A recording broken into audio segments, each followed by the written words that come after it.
Last week on the POISONRANA Patreon feed, we talked all about the March 27th, 2014 edition of NXT in a brand new Next. But then Natalia puts Sasha in the sharpshooter and then celebrates with her uncle Brett for winning the match. So the match was thrown out, but technically Natalia win by DQ, 5 minutes and 5 seconds. Yeah, I thought this was a nice taster of where we're going to go. This happens time later, right? It's TakeOver, I believe. That's the first takeover. This is a little precursor. They clearly realized, oh, you know what? It is working, whatever we've been doing with Charlotte. Yeah. And let's now, we had Brett here.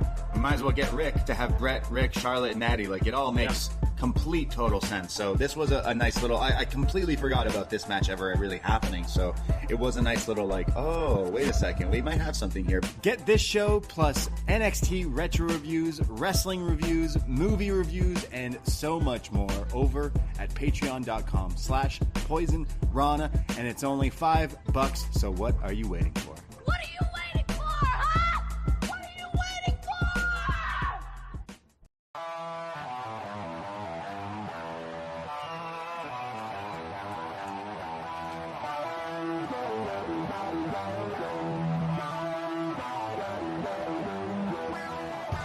First time in a long time, but back like I never left. Taking each day as it comes, you know me, I don't read ahead. Watch me burn down everything, BDE on the TV set. When I'm in control on the road, you could never really know what's up next.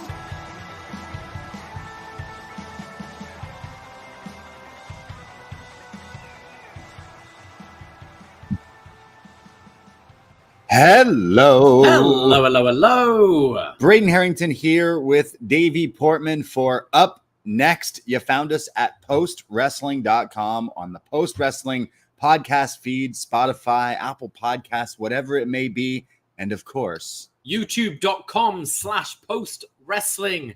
Hello, POSTmarks. How are you doing? Hello, POSTmarks. We are live on a Tuesday night because we are your NXT friends. And tonight we're going to talk about some NXT on the road to Battleground this Sunday night. Yes, we are. We are your Poison Pals, POISONRANA. I was listening to Rewinder Raw yesterday or this morning, and someone wrote in and was like, I'm new to Post Wrestling. Post great. Who the fuck is POISONRANA? Yeah. That's us. We're right. POISONRANA. That's we talk about NXT and other stuff. Yes, POISONRANA.ca for links of all the stuff. POISONRANA Pod on Twitter and Instagram, and search POISONRANA in your podcast feed or on YouTube because, yeah, like Davey said, we do tons of other shows. I saw that comment as well. Thought that was pretty funny. People are like, oh, who are these guys? We're like the younger brothers of John and Way who are a little mischievous. But, you know, we're still good guys. Yeah, we're we're nice people. Yeah. We just like to party a little bit more. Bad guys. We're just not dads. We're just not dads. Yeah, we're not dads. So we still have our smile. Yeah.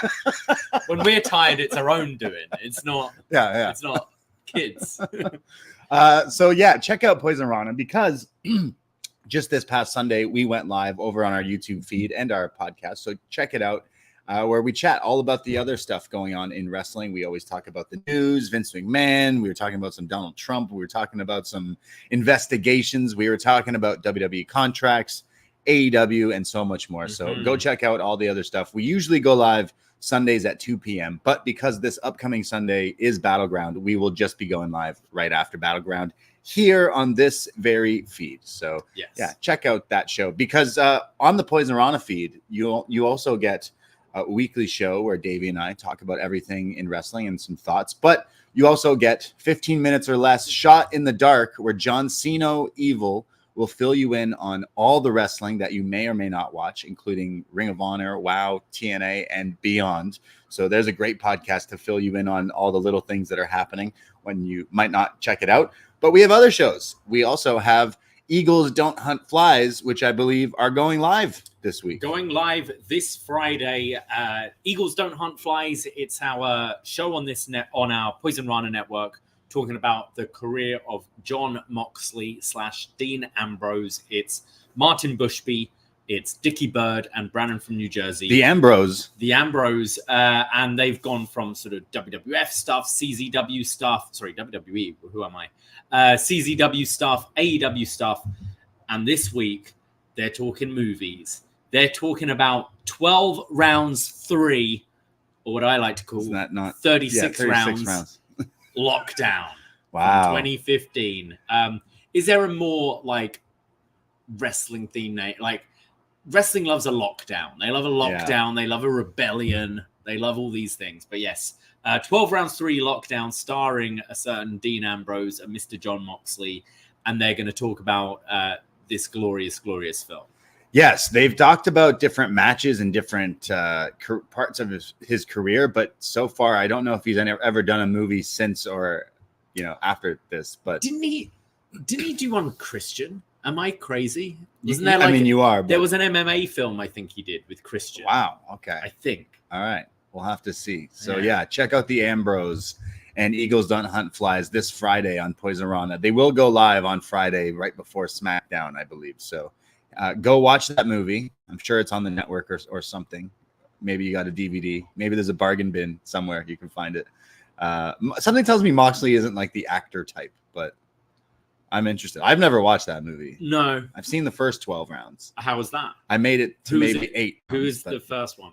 Is that Randy? It's Cena. Oh, it's Cena? Okay. Yeah. All right. Yeah. So there was a second one with Randy probably.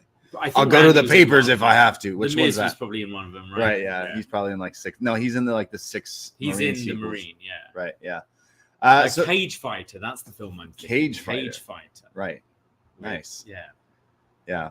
Love those WWE movies. So they'll be chatting about that over on the POISONRANA feed. And I know a new What Up Doe probably will be coming out in New What Up Doe next week with B and Cino. But you want more podcasts, I swear we'll get to some chat. But while we're plugging, it's the beginning of a month, which is a great time to check out our Patreon because we have lots of podcasts over there. If you like NXT, well, we do a show called Was Next, where we go back in time and look and go through NXT from the very beginning. And we've done that since 2012, but now we're currently in 2014. This week, we looked at the March 27th, 2014 edition, featuring Bo Dallas and Neville in a rematch from Arrival. Basically a bunch of rematches from NXT Arrival, the first ever premium live event on the WWE network. Yeah. So we're chatting about the fallout from that. And then also Natty versus Charlotte, the first time ever before the takeover. So that was something that we dropped on the Patreon this week. But we are recording a show because wrestling fans and The Rock are reminding us that WCW died. And they're asking who killed WCW with the new documentary series. And I can't wait to check it out and watch it. So we thought, why don't we look back at a classic, and I use the word loosely, classic WCW pay-per-view. We put it to you on our Facebook page, POISONRANA. Search that in your Facebook there. Join the group. We did a little tadpole. And we didn't at all. Oh, no. Oh, I thought we did. By our friend, our patron, our Jesse. Oh, well, fuck him then, because he's making us watch this. No, I mean, we're asking the question, who killed WCW? But it certainly wasn't this card, because this is what some people call a dream card. Have you ever imagined what would Buff Bagwell versus Disco Inferno look like? You can find out on this very show. Great American. Horace Hogan versus the Cat. Such classics like Hack versus Brian Knobbs. You mean Sandman? No, I mean Hack. Yeah. Not even Hawk. It's Hack. The artist formerly known as the Sandman. Right. Yeah. This is going to be a fucking stellar show. It's going to be the three of us reviewing classic 1999 WCW, The Great American Bash. Yes, 1999, The Great American Bash. And we're going to look back at this iconic pay-per-view featuring the No Limit Soldiers. Oh. Master P. Yeah. We got Lil Ray, K-Dog. I was watching one of the Nitros leading into this the other day. Why? Like, what? this show. Like, come on.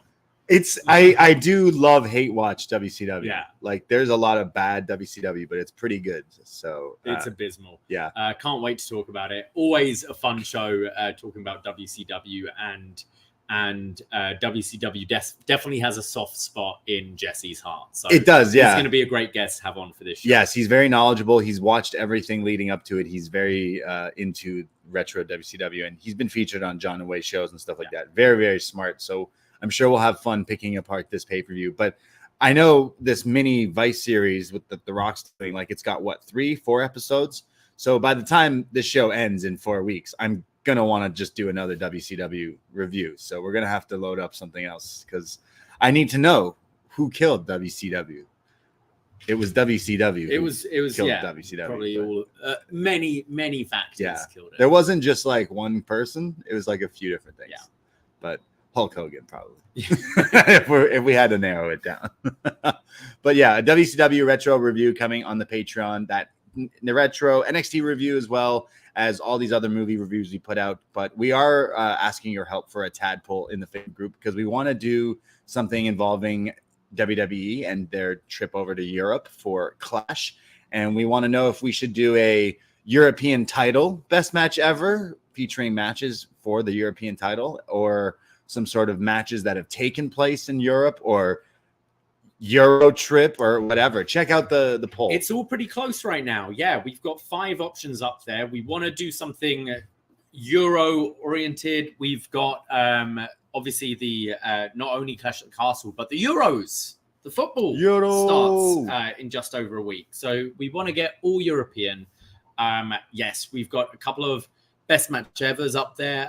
Best match ever European Championship, as you mentioned. Best match ever matches that have taken place on European soil. So that doesn't necessarily mean European wrestlers, but they took place in, the UK, Germany, France, wherever.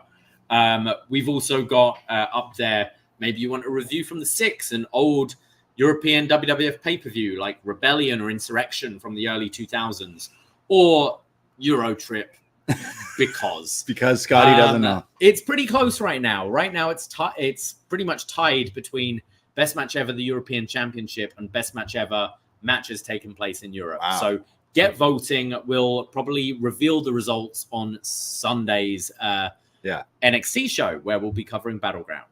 Perfect. So lots and lots of shows. Check us out. It's only $5 to get a whole month's access. You also get access to all the back shows there, including all the retro wrestling reviews, the best matches ever, our profile shows. Everything is in that catalog on the Patreon. And it's $5. So go support your boys and check us out. But yeah, we're going to talk about some NXT. But how's it going? What's going on? It's going pretty good. It was a beautiful day today. Summertime in the city. Yeah. I'm loving it. Yeah, had work earlier. Our brand new projector screen has arrived for our events and stuff at the bar. I think we're going to be doing some movie nights at the bar and got the Euros and obviously wrestling events coming up in the future. So that's exciting. But yeah, just pretty much just working and trying to be outside as much as I can when it's nice. I know it's been great. Like it just switched on completely where I got my bike fixed up and I've just been cycling around everywhere and just trying to soak it all in. I got suntans like pretty quick. Oh, no lotion on a white guy, quickly just burned, but I'm trying to get my nice olive complexion going. I don't think I've ever seen you olive. No, it's not olive at all, but it's still just red. But yeah, happy summer to everyone there, except for I guess Australians. I think they're like winter now. So like I guess so, yeah. It's still probably pretty hot there too. So we love you guys too. Speaking of Australians, one of our favorite Australians, Dickie Bird, would like to remind you to go to chop-tees.com/POISONRANA to check out all the stuff we got going on. Of course, you can buy all your Post wrestling merch, but you can also buy your Poison Rana t-shirts. There's some bright, vibrant pink and yellow and blue t-shirts you can get for the summer. You can get some snapbacks, some dad hats, all the stuff to support us and rock our fits and the frogs for the summertime. And I know Dickie's cooking up some more stuff for the site too. Plenty of time to get any post wrestling Poison Rana merch you like in time for July 6th when you come and join us for the cash-in. Yes. At Yuk Yuk Cha-ching. in Toronto. It's going to be our next live show that we're doing with the Post Wrestling lads. It's going to be a hell of a fun afternoon. Doors open at 2 p.m. We're kicking things off at 2:30. Going to have a live Q&A with John and Way. And then we're going to be playing a bunch of wrestling-themed improv games, trivia games, the like. And we'll have a good chance to hang out with you all. Tickets are $30. Go to postwrestling.com/live.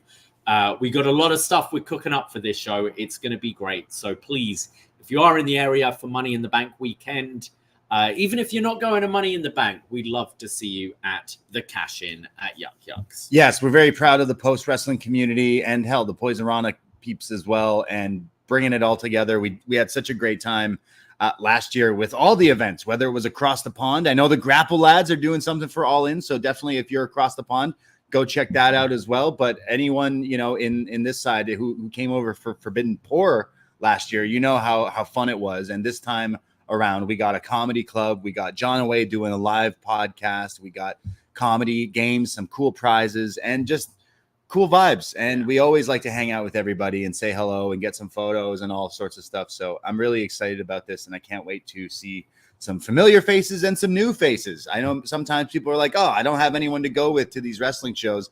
Even better, because everyone here likes wrestling and likes John and Way and us, and fun times. It'll be fun times in the 6th this summer for Money in the Bank. So can't wait for the cash-in. So don't leave it too late. I don't want to hear any of these things where, I was going to come to the cash-in, but it's sold out. So I'll have to catch you next time. Get your tickets now. Yes, it's only $30. Check out postwrestling.com/live to get the link there and support your boys. All right. Is there anything else we need to get into? I think so. I think we're all right. I think we're good to dive into some NXT from June the 4th. Wow, it's June already. Wow, happy June. Crazy. It's people. almost Shark Month. Shark Month. Fuck it. Yeah. We kick things off. We're at the CWC for NXT, and we see Ava with Robert Stone. Mr. Stone, this episode, he has seemed to have found himself a new job. He was looking to recruit the other week. They kind of quietly seem to have got rid of that, and now he's kind of Ava's assistant, like co-GM, assistant to the general manager. Isn't she the co-GM, assistant to the GM? Yeah, essentially. So Okay. he's assistant to the assistant general manager. Robert Stone, when Ethan Page shows up and he's like, wow, look at all of this for all ego. And Ava's like holding a bit of a clipboard with what we assume is the contract for Ethan Page.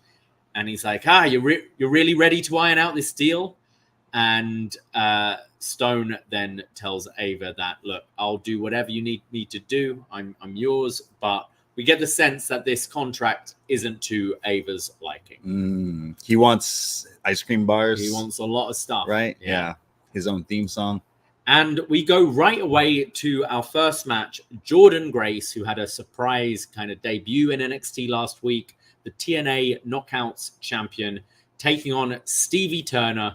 Jordynne Grace comes out wearing a vest, which she turns around to reveal on the back. It's a line we've used for years and years. NXTNA on her back. And Stevie Turner, we haven't really seen for quite a while. She started her, her like YouTuber, vlogger kind of character during the 2.0 era. Yeah, more of a Twitch, like gamer, Twitch streamer, weird that kind of thing. Yeah. But kind of disappeared off TV for a long time. This is her first match back on NXT proper for quite a while. But during her entrance, she still had like the click follow thing. She seemed to still have that kind of part of her character, even though we haven't seen it in backstage vignettes or anything recently. Yeah, like it was a silly gimmick, but also they have gimmicks that are worse, like gaming and Twitch streaming and all that stuff are popular and everyone does it. I think maybe they just gave up on it. It was just interesting. Like last week, she didn't have any sense of that character, but her entrance, they never her video and like her name graphic and everything was still very much the old. They just never changed it. Then before even Stevie finishes her entrance, Roxanne Perez comes out and she's joining commentary. Booker T gives her some respect. They're still cool, even though Roxanne isn't the Roxanne of old. The match starts. Stevie tries to take Grace down with some clotheslines, but Grace just doesn't budge at all. Jordynne then slams her. Stevie gets Grace into the ropes and delivers some face washes. And then Grace goes for a trifecta of body slams. Stevie blocks the third one, but then eats a big back elbow from Jordynne Grace, followed by the world's strongest slam and a Vader bomb, followed up with the Grace driver, don't kill me. I haven't watched TNA for quite a long time, but they called it on NXT, the Juggernaut driver.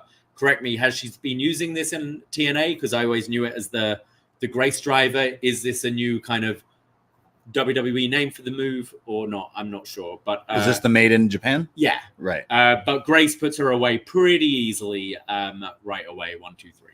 Yeah, I mean, pretty impressive. It was a good first impression for maybe anyone who's never seen Jordynne Grace, who's watched TNA, or maybe was like, oh, who is this person? Because, I mean, you look at her and she's just a unit, an absolute unit. So having her crush someone pretty easily was the right move here, especially when you've announced her for the title match this Sunday. So unfortunately for Stevie Turner, Stevie Nicks, you were kind of just put in here just to really job out here. But for Jordynne, like, this is pretty cool for her. I imagine this is a big deal being featured on WWE NXT TV and then having this match Sunday. So really just showcased that she is a monster and hitting that cool looking move. Yeah, I didn't feel they went far enough with showing quite how dominant she was. Like it wasn't really like a very memorable squash for me if they're trying to get her over as this juggernaut.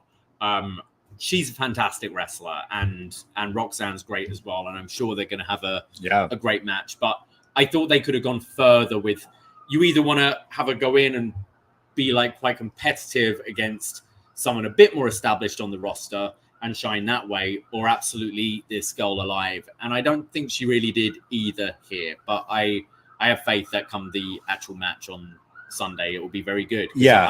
I'm very high up on Jordynne Grace. I think she's great. Yeah, absolutely. Like, this is pretty cool. First steps of seeing her in WWE is got to be like seeing her in the Rumble was pretty cool as well. But now, like, maybe there's potential she could even win, and we'll give some predictions and a bit of a preview afterwards. But for Sunday, so far so good. Because if this was the first time seeing her, you'd be like, whoa, okay. Like, yeah, she didn't go out there and just completely. To me, she did squash her pretty quickly, but. It's just, you look at her, and but it wasn't like, I don't know, you're watching Braun on Raw, Braun Breaker, who is eating people alive and turning them inside out. It wasn't quite that. She didn't get knocked down by a clothesline and then she hit a power slam. You know, it wasn't like the most exciting squash for me.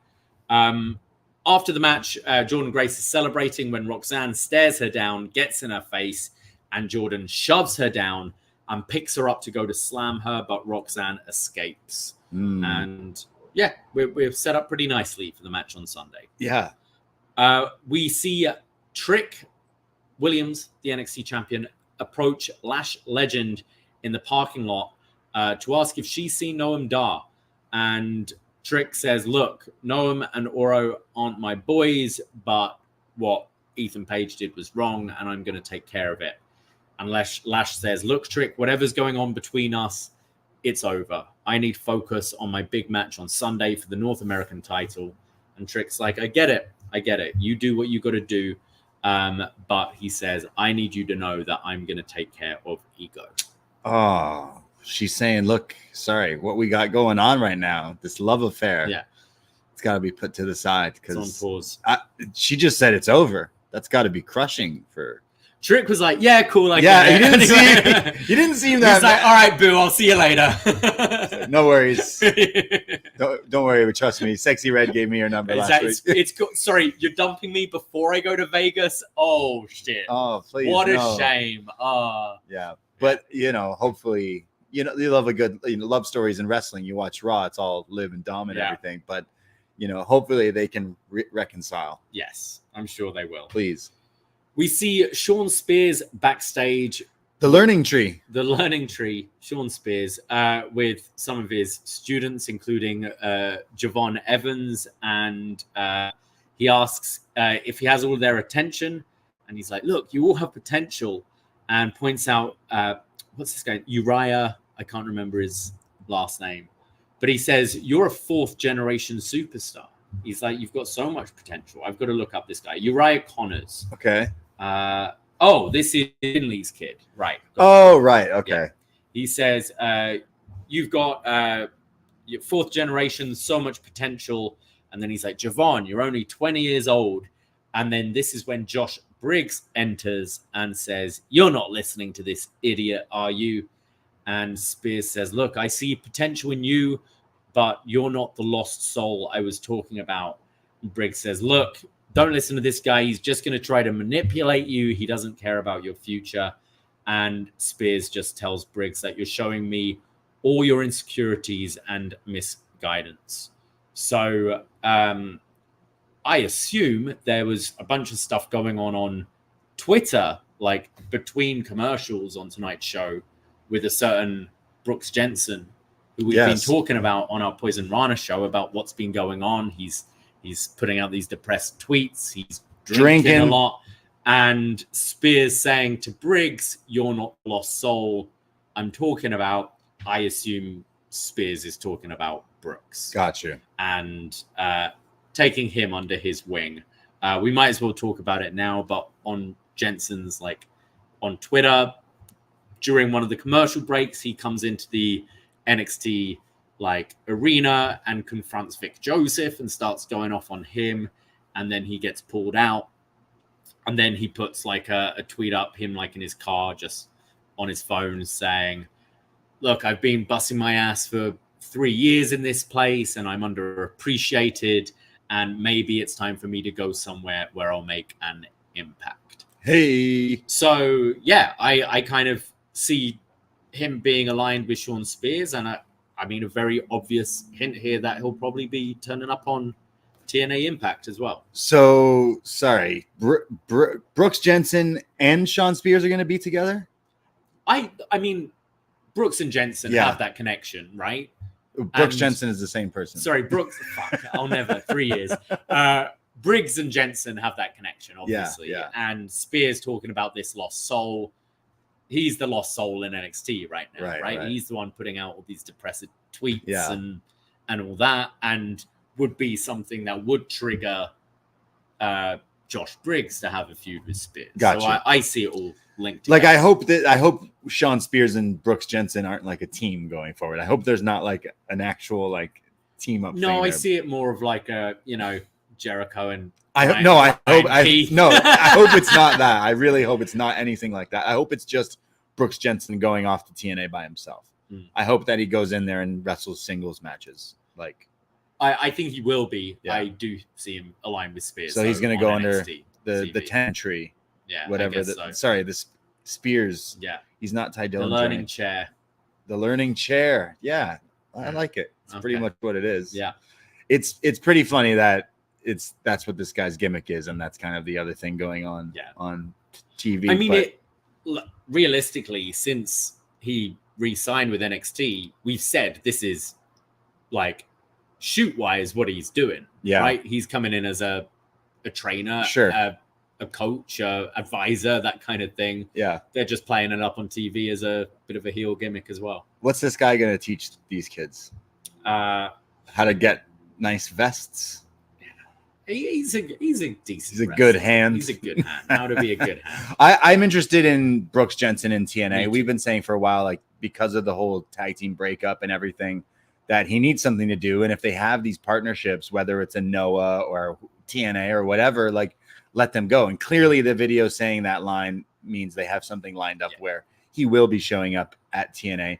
TNA looks like it's a sinking ship. And again, broken record, I would not be surprised if it's, picked up or bought or helped out by some way, some shape or form, because every day this week, it seems there's something going on with the business side of it where people are being removed. And obviously this still kind of started when Scott D'Amore was kind of let go. And we still haven't heard much from that. It's like, is it just, hey, let me buy TNA, and they said, nah, get the hell out of here. And now he's not been back in the wrestling business. I'm wondering if somehow if there's something else related there. But having Brooks go over there, like while TNA is still doing TNA, they're still filming, right? Like as far as I'm concerned. they've got shows booked through to August. Like we said, the cockroach of wrestling, they'll never truly die. Yeah, so they've it's been a sinking ship for 20 years. Yeah, exactly. So it's like Brooks going over there. I think there's a lot that he could do, like learning from a lot of people that they have on their roster over there. Face the other Josh Alexander, fight Tommy Dreamer, exactly. Fight just keep him away from Eddie Edwards' wife, right? Please. But yeah, like have him do that. And he's what, 20, 21? He's very young, insanely young, pretty talented. I can't wait to see like what that will do. It might make people watch TNA.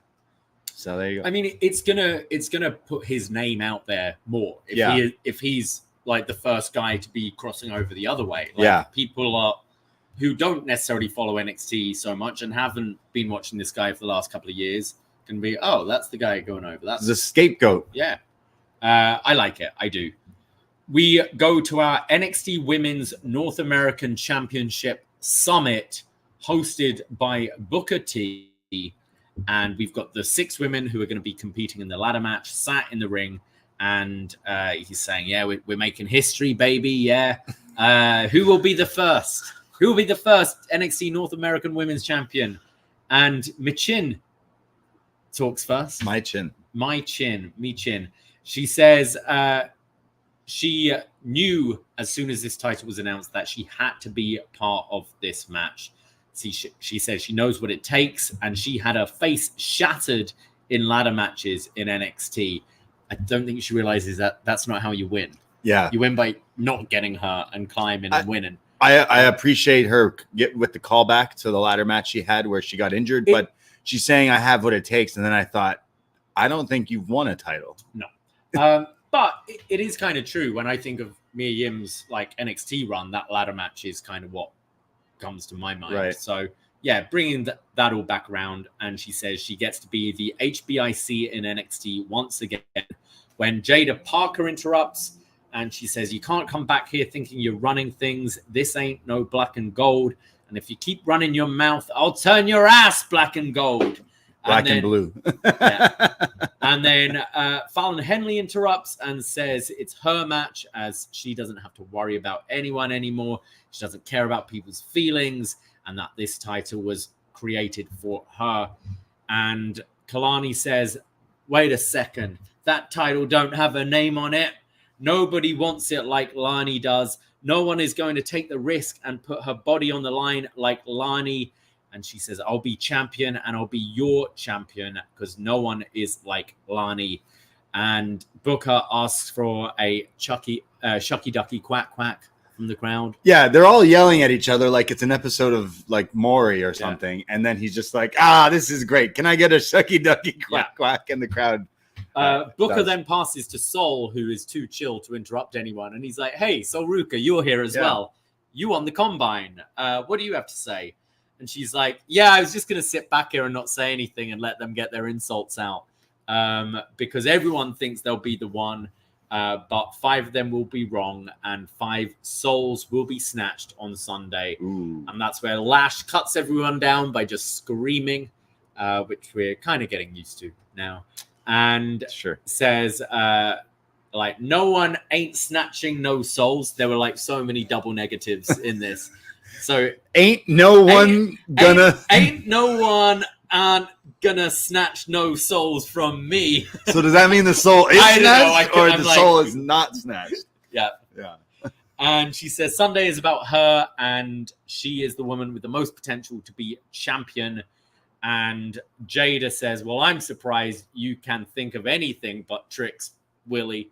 And she does say that, she right? said that. I think it got censored.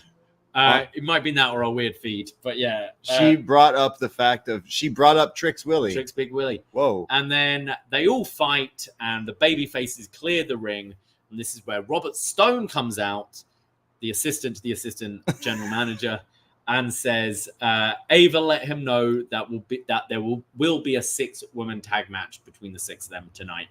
I thought, this was a very by the numbers, we're all going into a ladder match, let's all talk thing. But I thought Kalani stood out to me, and she's someone I haven't really been a fan of her promos. I found her quite bland, but I thought she had a bit more fire tonight than I normally see in her. And she stood out. Yeah, she definitely picked up some promo skills, because it felt like she had certain lines. It's the first time she's done the Lani thing. Yeah. And I thought repeating that, the crowd were getting into that, and she just seemed a bit more fired up, whereas quite often she's just the nice girl. Yeah. Who's there. No, that definitely was a standout. Same with Jada Parker. I definitely love her attitude and her whole demeanor.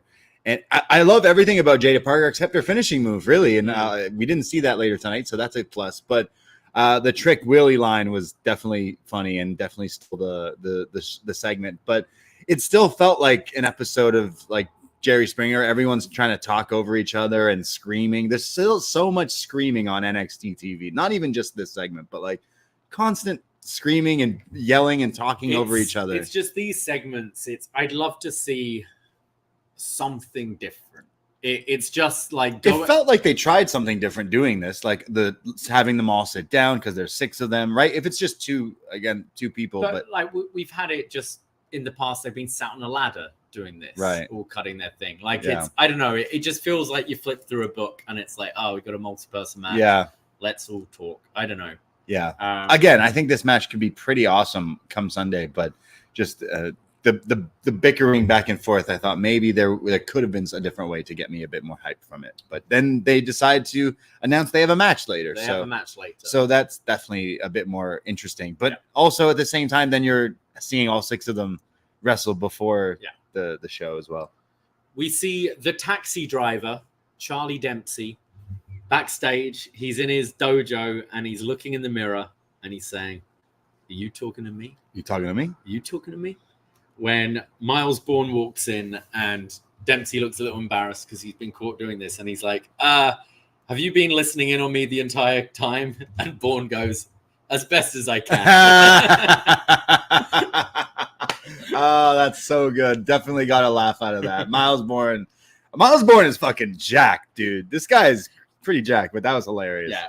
For those who don't know, Miles Bourne is deaf. Yes, so he's claiming I couldn't really hear you. But I love how everyone does "Are you talking to me?" when I bet half the people who always do the line never even seen the movie. Right, but basically, so Charlie's whole thing is, I'm trying to get into the mind of Tony D'Angelo, therefore I'm going to try to act Italian. So here he is doing Robert De Niro in Taxi Driver. Ridiculous. Damon Kemp then shows up as well, and he's just admits, "Yeah, I've been here the whole time, man. That was kind of weird." And Charlie, as they're talking, Charlie's still talking to himself in the mirror, mouthing words and stuff. And Kemp then questions, "Hey, isn't it weird that we're talking to each other, looking in a mirror?" And Dempsey says, "Hey, I'm talking here. You recently saw Yeah, I've been on Midnight Cowboy? Yeah. I've been on a whole 60s and 70s movie trip. I still don't know how that's super Italian, but I guess New Yorker. I'm walking in. It's also very Saturday Night Fever, but yeah. So Charlie this whole week's just been watching Italian. You got to watch Rocky back. Yeah. He then says "All right, Kemp, you're going to win back the Heritage Cup for us, capiche?" And Damon turns to Miles and is I told him, I don't know what that means. He's like, "Capiche." He's like, "I don't know. Just say capiche." And he's like, "Okay. Capiche. Capiche. Capiche. Comprende."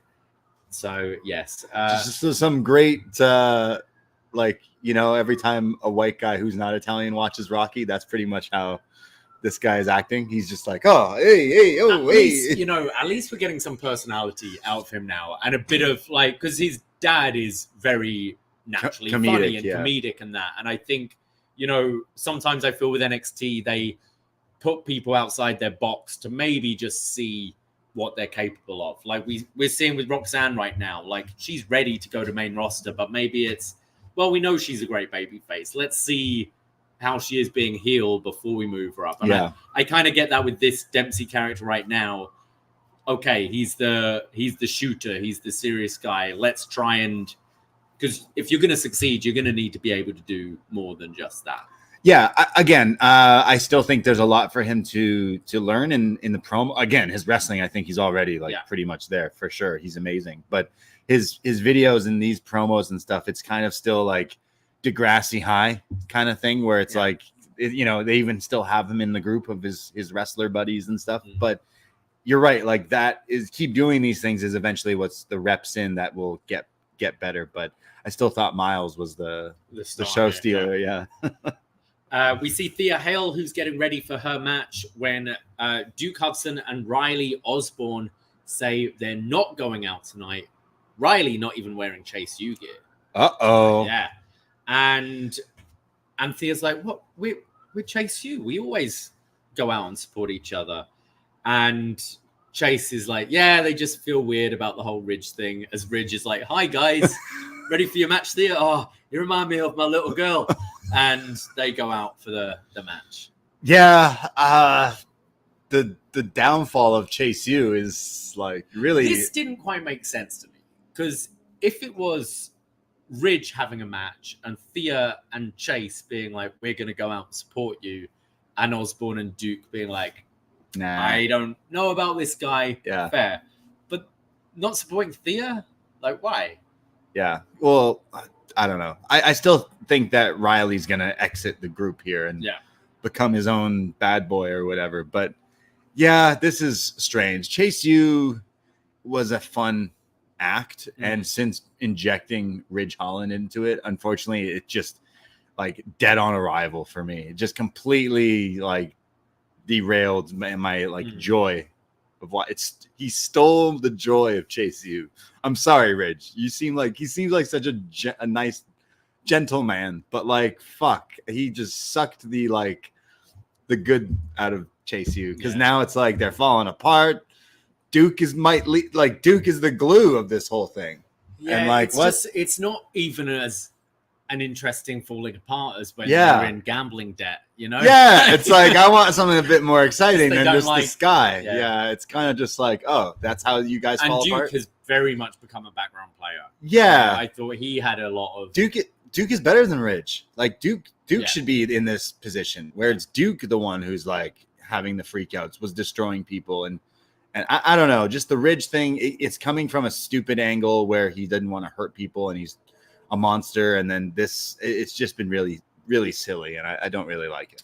So we go to Thea Hale versus Jazmyn Nix. There's a bunch of roll-up attempts and then a standing moonsault from Thea. Thea's delivering some nice arm drags, and then Nix, Thea's goes for a handstand on the turnbuckle, and as she's coming down, Nix just boots her in the gut.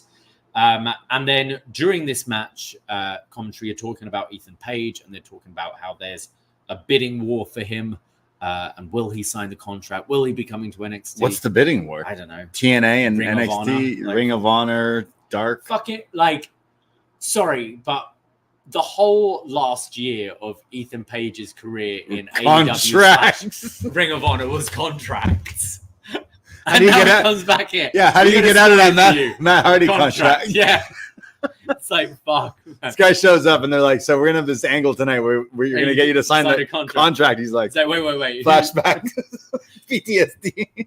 Sorry, where's Matt Hardy's a free agent? Matt Hardy is not here, right? I know you guys are working with TNA. Where the fuck is Matt Hardy? He's not here. Are you sure? Okay. I'll sign the contract. Well, this is when Duke and Riley come out through the crowd. I don't know why they're in the crowd, but yeah, they enter through the crowd, and we then get a running neck breaker and flipping senton from Thea, and Thea spots that Duke and Riley came out and looks a little bit confused. She then goes to lock in the Kimura, and Nix grabs the ref to pull herself to the ropes to break the hold, and then hits Thea with a Pele kick from out of nowhere. And Nyx picks up the win on Thea Hale. And Riley and Duke see the loss and they kind of just shrug and leave. It's kind of their fault. They distracted Thea, but Thea should have been more happy that they came out. Instead, she was like, now you're coming out? It was weird, though, because the distraction didn't really lead to the finish because she saw them and then locked in a Kimura. Yeah, very odd. So I thought they could have maybe made it more of a distraction here. Yeah, very strange. Again, this is like now dragging down the story of like Thea at one point was one of the like higher, characters on the show and kind of dragging the story down, making it a little muddy. So again, I'm not really enjoying whatever they're doing here with these guys, because if this is finally leading to Duke and them leaving Chase and everything, then like, okay, then let's do it. But it's not been the most exciting way, like how we were just saying. But I guess the positives is Jazmyn Nyx. Like we haven't seen too much of her. They mentioned she's got the soccer background. Having the Pele kick is pretty cool, and it's a good finish and everything. Like it's still like pretty green in ring, but to give her the win here, I guess they got like something in mind. But something that I noticed from this part of the episode is when Jazmyn was making her entrance, Vic was talking to Book, and Book's not responding, and Book's not responding, and then finally Vic's like, "Hey, are you all right there, Book?" And he's like, "Oh yeah, sorry." Anyway, and he's like, "Oh, you're a little distracted," and then he starts discussing how Jazmyn like has the it factor and is like, "Look at, she's got the look." Basically, he's saying she's really hot. So I thought I was getting the laughs out of that. But going forward, I don't know like why. I felt like Thea was going to be positioned as a way bigger like maybe champion, challenger. I'm surprised she's not in the North American title match. Yeah, she's been in this position for quite a while now. Yeah, she's still so young, and which is great because she's hopefully got a really long career ahead, and maybe that's why they're like, why rush it? She's what, 20, 21, like crazy. She's so young. But yeah, I think her wrestling's really improved. This whole match was just her. Still really don't feel I've seen a whole lot of Jazmyn Nyx. It was kind of the sort of fluke win. Really, all she kind of did was the Pele kick at the end, and the whole match was Thea. But I would like to see more of a push for Thea Hale moving forward. We then see Ethan Page exit Ava's office, and he goes, that sounds like a great deal. And he says, however, I have leverage, and I can pretty much ask for whatever I want. And Ava just says, yeah, you keep telling yourself that. And that's where Mr. Stone comes in and says he thinks he can spice up the match a bit later. And Ava shows Stone Ethan Page's kind of demands on his contract. He's like, he must be insane. So big demands on this Ethan Page contract. Like, why would, storyline wise, they'd be like, hey, this jobber from Ring of Honor just joined NXT. Should we give him anything he wants? Yeah. You haven't really explained. Like he does later in his promo where he's like, hey, I've actually been doing this for a while. I've actually been in other places and I am a hot like commodity. But up until the point leading, it's kind of just like, oh, who the fuck is this guy? If you never know who this guy was, you'd be like, why would you just, why are you like bending your knee? No, it's good. You can go to MLW. Yeah, we're okay. I'll get caught on the phone now. Yeah, sure. Yeah, that's fine. Go to Fusion. That's fine. Yeah. Ethan, bye. I don't know if you know, we got Pillman's kid. Yeah. Like we're pretty good. Yeah. But instead it's like, oh shit. Yeah. Like what do you think his demands are? Because we find out that like obviously he wants a title shot, but wouldn't you like slide in a few like nice things? Yeah. Again, like the CM Punk ice cream bar thing. Like maybe he slides in new like, fancy shirt every week. Every week I have a budget for a nice shirt. Yeah. And no socks. Nice shoes. Yeah. I'm trying to think, what else does Ethan Page like? He likes hunt. Does he do the toy hunting thing too?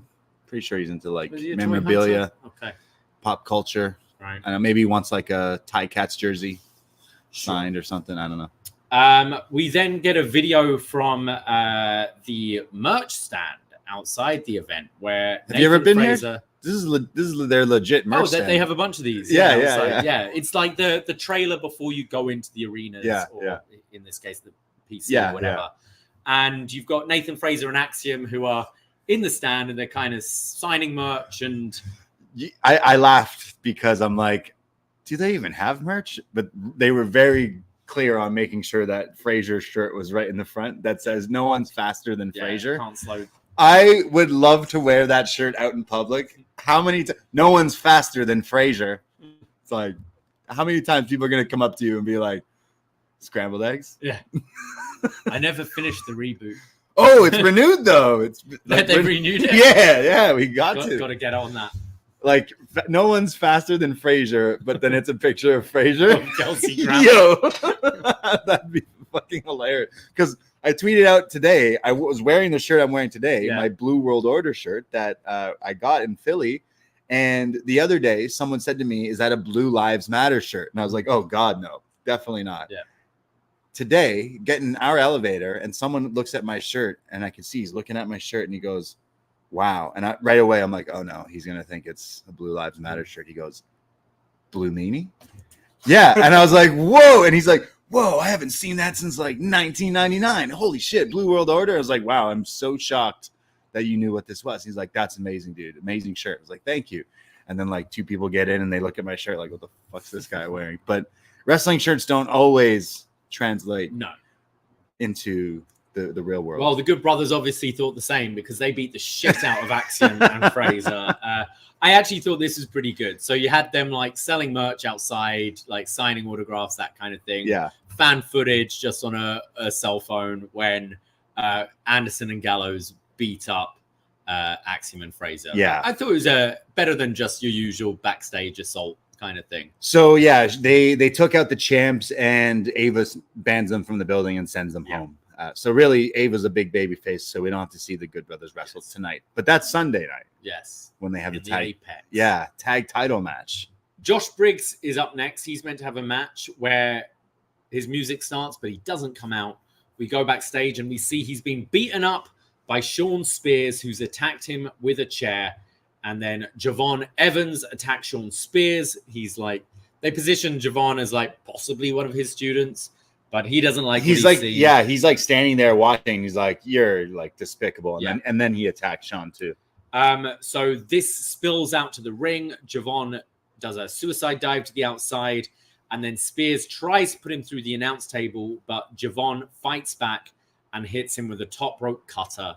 This was a crazy. This guy does like a forward spring, like Cody and everyone does it backwards. This guy like jumps forward and then turns in midair. This was like more than half across the ring. This guy is 20 years old. Yeah. 20 years old. That's crazy. This guy, I would imagine they're going to position him as a huge deal in NXT. And the things that they've showed us already from this guy, I think he's got everything. Like, I'm already all in on this guy. He's 20-year-old. He's got catchphrases. He's got crazy moves. Like, he's got everything going for him. He's like leagues above people who've been doing this for fucking how many years has Sean Spears been doing this? Yeah. And he ain't never been this hype. So like, pretty crazy. I think they're really behind this guy. I mean, last week really showed that with the Sexy Red stuff, but this on top of that. I'd have him as the guy to beat Obafemi. Absolutely. For the title. 100%. I know you've got the Wes story going on, but I really think Wes shouldn't be in this division. Yeah. Wes should be main title for the NXT championship. Yeah. I think Javon eventually like slaying like this heat wave huge beast in Obafemi makes a whole lot of sense. Yeah. So I imagine we're getting Javon and Sean Spears next week. Yeah, they either have already announced this for next week or maybe it's on the pre-show for Sunday, but clearly we're going to this match. D'Angelo is then interviewed and he says, "Look, rounds matches aren't my cup of espresso, but I've grown to like the taste." And he's learned all about the catch clause. And now it's time for the NQCC to see what it's all about. And so kind of teasing that maybe they're going to implement the catch clause themselves. Of course. We then get a tweet from Sexy Red who says she can't wait to host NXT Battleground. Yes. Sunday night. Maybe Sexy Red will get involved like she did last week with the match. But I love the hype and press that this got for NXT last week. I mean, it felt like one of the biggest episodes of NXT just because you had this like weird pop culture crossover. But then on top of that, you had the TNA Jordynne Grace and ending the show with Ethan Page. Like last week's felt like it was just a big shift in the TV show here of NXT. But her social media stuff involving NXT was everywhere. Like all the non-wrestling stuff I follow, we're sharing the video of her and Shawn Michaels in the car singing. Yeah.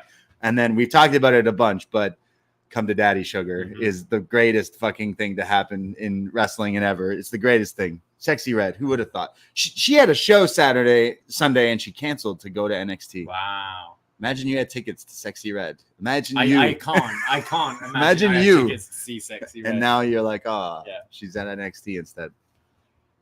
We then go to the Heritage Cup match. Damon Kemp representing the NQCC taking on, and as Mike Rome is announcing who will be representing the D'Angelo family. They all kind of step back to tease that they're going to implement the catch clause, but it's Tony D'Angelo versus Damon Kemp. Round one, there's a load of cradle pin attempts from Kemp. Tony locks in the front headlock as he's punched into the gut and delivers a suplex.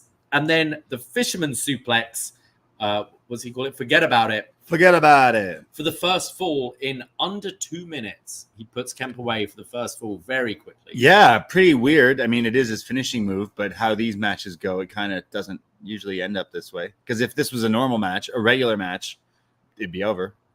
Yeah, like I prefer...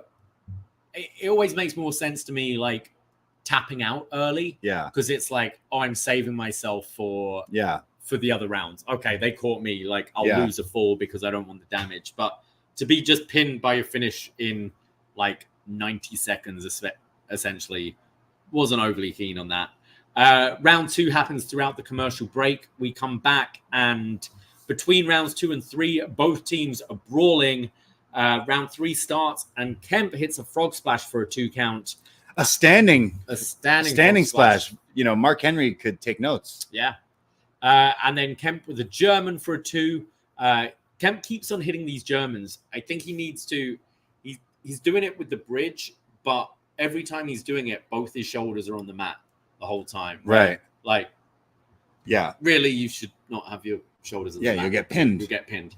But they look nice. D'Angelo comes back with some suplexes of his own, and then Kemp catches Tony off the top rope with the rolling DVD, like Dream used to do. Yeah, this one's pretty cool. And then, but the clapper's already gone to say there's only 10 seconds left of the round. Kemp goes for the pin. It's 1, 2, and then the bell rings to signify the end of round 3. So Kemp's pretty pissed. Tony is legit. 1 second away from equaling. Saved by the bell. Round 4 starts, and Kemp runs straight into a one-handed spine buster, and Tony wins. 1, 2, 3, retaining the Heritage Cup. Yeah, you know what? All the power to both these guys. They have a lot of like mat wrestling skills with the suplexes and that, but I didn't really like this match. I maybe was expecting a little bit more. I think having the finish of him pinning the guy in like less than a minute or so in the beginning of it was a weird, strange way to start it.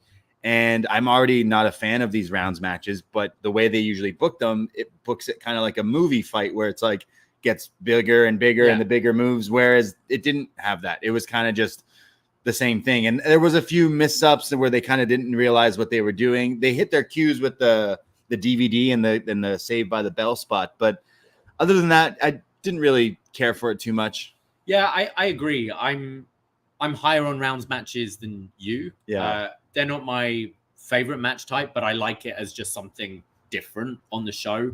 And I think the ones I have liked are where each round seems a bit more defined. You can do a flash knockout in one round, but we've also seen where, you know, one round is more submission based, one is a bit more high flying, then another round is spilling to the outside and brawling a bit more. And I just didn't think there was much different. And I thought both pins felt like stuff that in a regular match Damon Kemp would have kicked out of. Yeah. And I thought it made Kemp look weak. And I actually, you know, like, I quite like Kemp. I think his wrestling's pretty good. And I think D'Angelo's wrestling's pretty good. I think his has come on a long way in the last year. But it just made Kemp look like a bit of a joke here, I thought. Well, hopefully he doesn't go join a football team or something. No, I actually see potential with Kemp. Yeah. Like, I do like him. I think he has some personality to him. He's not a bad talker. Great hair. And I think he's pretty good in the ring. Like, I love that style. I do too. Yeah, that's why I said I'm definitely still defending these two. I just thought the style of the match and the layout of everything in it was kind of just a little meh. Ava is now with Kelly Kincaid, and she's asked how the contract negotiations are going. And Ava says that he wants to sign it in the ring, but there's stuff I need to approve before I can make him an NXT superstar. And this is where Trick Williams comes in and says, just give him whatever he wants. He's been jumping us, and I want him here signed so I can kick his ass. And Trick says, you need to put pen to paper. And then Ava's phone rings, and she's like, excuse me, it's Sexy Red. I got to go. So, yeah. Wow. Yeah. The ring announcer, the interviewer was like, oh, she got Sexy Red's number. Sexy Red on the What do you phone? think Sexy Red's calling about? I don't know. What she needs something. Yeah. What am I doing on Sunday? You guys got, you think, What hotel you putting me up in? yeah, you got my rider? Yeah. The red ones, just the red ones. That's all I need. We'll see. Maybe she'll be bigger part of the show. We see Michin, who approaches Jordynne Grace backstage. Obviously, friends back in their TNA days, and they do the kind of, what is it? The Paul Rudd hot ones. Look at us. Look at us. Look at us. Who would have thought this, eh? TNA meets WWE. Who'd have thought it? And that's when Sol Ruka comes in and says, Jordynne Grace, I just want to say I'm a big fan. You're so jacked. And Jordynne goes, yeah, you got to show me how you do that soul snatcher. That's pretty cool. Jada Parker then comes out and says, it's disgusting. You're all sucking up to her. So Sol says, oh, no, it's Michin says, oh, get your ass out of here. And then Ariana Grace comes out and says, oh, we both have the same last name, but we're not related. And Grace is like, yeah, I'm aware of that. And she goes, no, that championship, though, it's your prized possession. It's almost as important as my crown is. And Grace is like, yeah, not quite like your crown. And then Tatum Paxley comes out and starts eyeing up the championship because she likes shiny things. Ooh. And basically saying that she wants that. So maybe we get Tatum crossing over to Impact a little bit. Tatum on Impact for a bit. Yeah. I liked how Sol Ruka's like, yo, how much you lift? Because you're jacked. And like that little like back and forth was pretty funny, considering like they felt like real people for a sec there. I thought Ariana, because when Ariana came out and Jordan was like, do I know you? And she's like, no, but we have the same last name. I thought she was going to go, no, but you work for my dad. Yeah. You know? Yeah. I was going to say, like a little connection there because he's like the GM of TNA, isn't he? Of course. Or the commissioner, whatever they, I don't know. Assistant to the assistant. Yeah. We then get a inside Lola versus Shayna. So yeah, this was pretty great. Sort of prime target sort of thing. Okay, call me crazy. This was better than the last prime target we saw. Yeah. This one is taking all these fan-made social media posts where people are editing the wrestling moves to the Mortal Kombat, like finish him things where it's like a knee strike, a V-trigger, looks like the guy's skull is breaking. So they clearly got video editors to redo those kinds of things and make them their own. So this was really awesome and got me. If you weren't hyped for this underground match before this, I mean, this definitely would get you hyped. It kind of explains the history of Shayna Baszler in NXT. Shout out Vanessa Bourne showing up in this. Remember her? Kyrie, Dakota Kai, like all the times Shayna was the bully and everything. But the great back and forth and the video edits here was really good. Yeah, you have Lola saying that we've always been told to stay humble and enjoy the grind. Well, that might be the case for everyone else, but not for Lola Vice. I'm a superstar and the complete package. My star shines bright no matter who throws shade. And never thought a woman I looked up to, indicating Shayna Baszler, would be so jealous of me.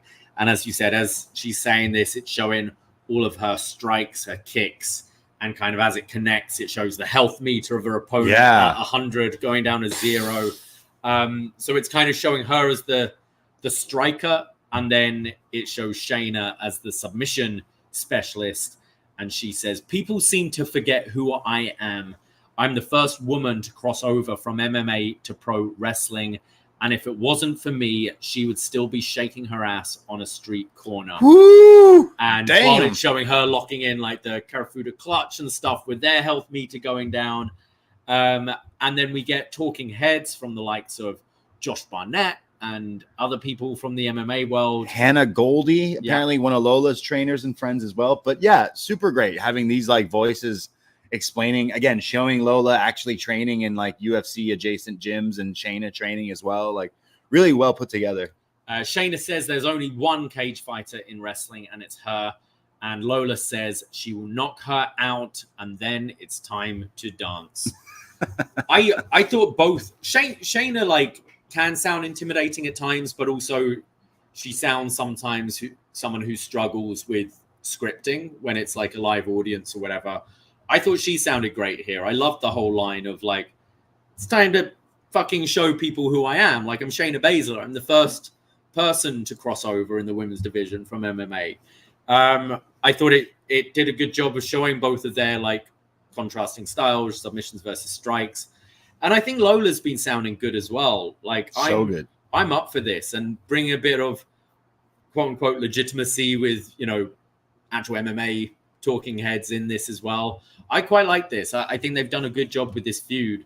Do you see them putting it in the Octagon? Yeah. I mean, they're in the Apex, so this is the real this is the real main event for me. Like, they really got me hooked with this stuff because I'm not really into the fake MMA when it comes to my pro wrestling, but I was at Bloodsport and I thought the Shayna match was really good, like outstandingly good. And then I thought Lola Vice versus Natty on the last NXT Underground was actually way underrated. Like, it was so much fun. And now when they announced they're doing it at this UFC venue, it's like, yeah, why wouldn't you kind of do this when you have these people? And obviously Lola Vice is the pet project here, but we've been singing her praises for so long. And now you see this video, it's like, this is a proper like WWE video. Like, now you're like, this is a great UFC style match they're going to do. And hopefully it's as good as the last one, if not better. But this got me very hyped. And I'd say this is the match now I'm looking the most forward to. And Lola Vice, I mean, she's got everything. She could be on the main roster tomorrow. Like, at this point, she's fantastic. And the scathing line from Shayna was also pretty good too. So this, and it had Mortal Kombat things in it. Like, really, we need more of this. So shout out to the NXT video people, because we need more videos like this. I was definitely let down with the last quote unquote prime target, where it was just videos of them talking, whereas this had like so many different elements mixed into it. Yeah, I'd still like to see an extended one. I'd like to see more of their training. Sure. That kind of thing. Like, if they're at like their training camps or whatever. And I definitely thought that's what the Trick and Mello one missed out on, was more on like who they are and what their journey's been and that kind of thing. They had them explain it. Like, for like a 2-minute video here. I thought this was great. I'm jealous because we're going to Heat Wave and obviously our city of Toronto in a month or so. And like, I hope Lola's on the card because she'd be a big draw for me to want to go to that show. We then go to Izzy Dane versus Natalia. Natalia coming out with Carmen Petrovic, who's been got a leg injury from an NXT live event in the past week. Oh, no. She was out on crutches, so hopefully she recovers soon. I thought she was faking it and then like pulls a sword out of the crutch or something. Izzy misses a big boot in the corner, allowing Natalia to catch her with the Dragon Screw leg whip and then a basement drop kick to the face. Izzy goes for a powerbomb, but this gets countered to a Rana, followed by the discus clothesline from Natty. Natty then tries to lock in a triangle, but gets powered up with one arm, and Izzy slams her into the corner. There's more punches in the corner from Izzy, which gets countered with a sit-out powerbomb from Natalia. And then they both are trying pin attempts, rolling back and forth, when Natalia eventually traps the legs and pins her 1, 2, 3 for the win. Yeah, not too much going on in this match. I know Izzy is pretty new, and I think they're going to try to get her over as like this mean girl character. And so far, you know, it's going to be rough without Kiana, but they're definitely trying something. Natty is still Natty down here in NXT. I'm not quite sure why after the UFC Underground match or NXT Underground match, but still hit some cool looking moves. I thought that powerbomb was nice and the finish was nice. And you could see Natty was kind of schooling her a little bit there with some of the wrestling.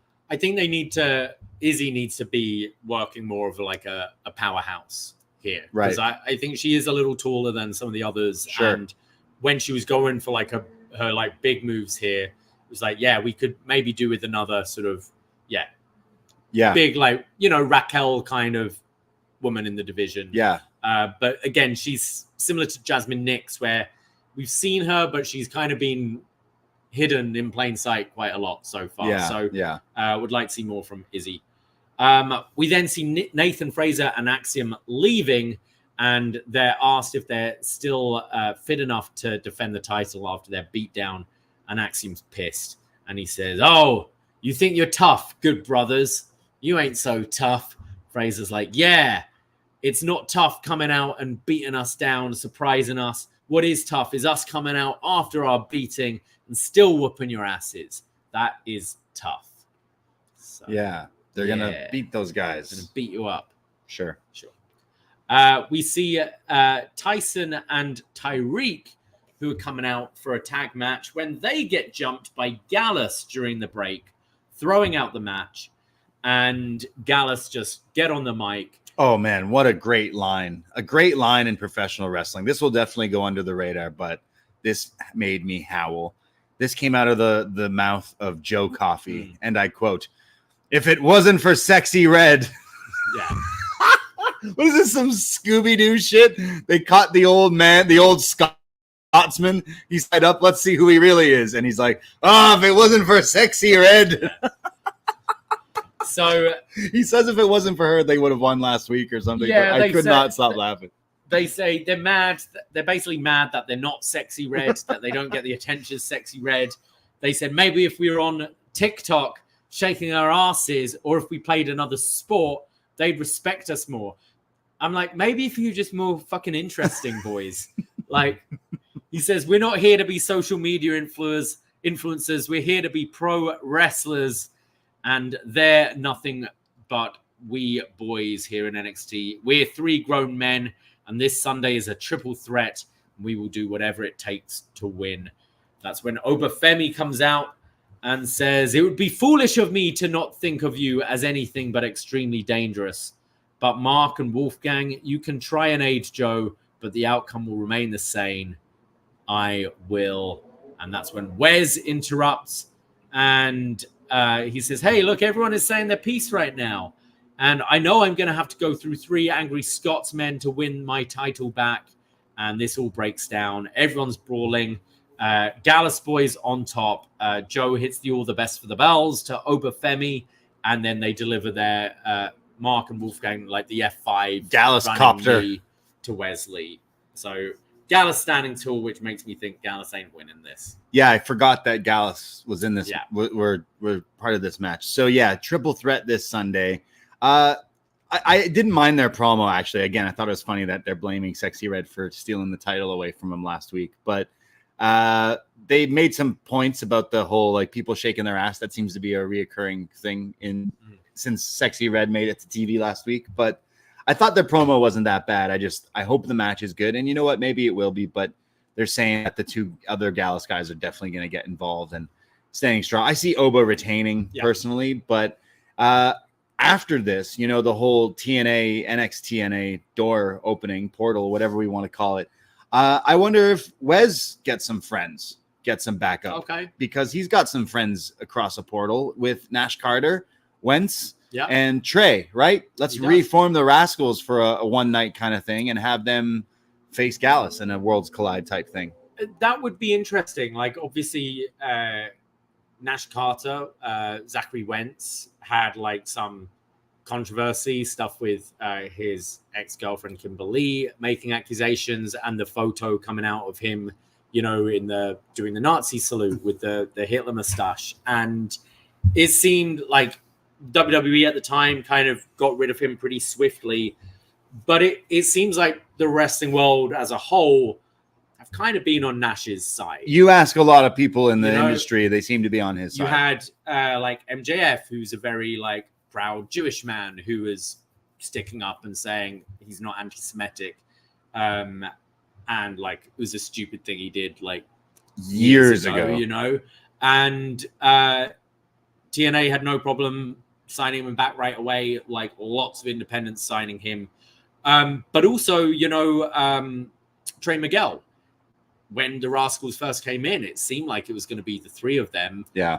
Trey did his like farewell to TNA and then didn't come to NXT and was back in TNA like 2 weeks later. Yeah. Where you don't know what it was for him not to be signed. Like, did he fail the test on something? Like, what was it? It was never really mentioned. But it is a few years on now, and maybe if it's not necessarily signing full-time, but with this kind of TNA connection, could you see it?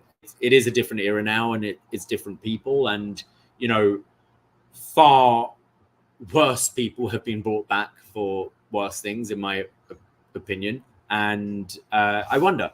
I like the Rascals. I like Trey and Wentz. So it could be, you know, you have Oba retain this, Gallus kind of screw it for Gallus as well as Wes, and then spin off into a 6-person tag would be pretty cool. Yeah, maybe at Heatwave. Yeah, possibly, or TV or anything down the line. But it would be cool to see the Rascals and bring back the Treehouse. Yeah, we see a video of Wendy Choo. It's all taken like all the shots are like of just, you know, her feet in her slippers, brushing her teeth, washing, and then she looks in the mirror, and we see Wendy's face for the first time, but it looks slightly demonic. Scary. As the mirror shatters. You just see it for like a frame, and it says coming next week.